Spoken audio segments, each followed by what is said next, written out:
Hello my sweet and lovely viewers. তো কেমন আছো তোমরা সবাই? আশা করি প্রত্যেকে অনেক অনেক ভালো আছো।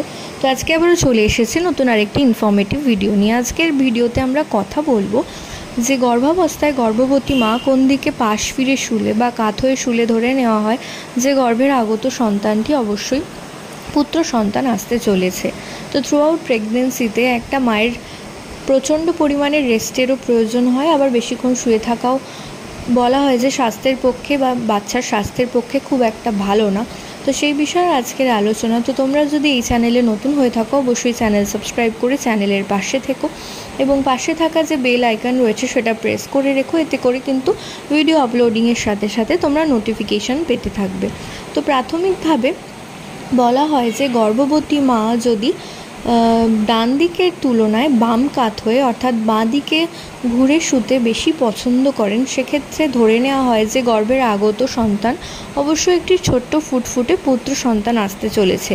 এবং অন্যথায় যদি দেখেন যে বাম দিকের থেকে ডান দিকে ফিরে শোয়ার প্রবণতা আপনার মধ্যে বেশি, এবং লক্ষ্য করবেন আপনারা শোয়ার সময় যে আপনারা ঘুমাতে ঘুমাতে কিন্তু অটোমেটিক্যালি ডান দিকে ফিরে শুচ্ছেন, তখন কিন্তু সেক্ষেত্রে ধরে নেওয়া হয় যে গর্ভের আগত সন্তান একটি ফুটফুটে কন্যা সন্তান আসতে চলেছে।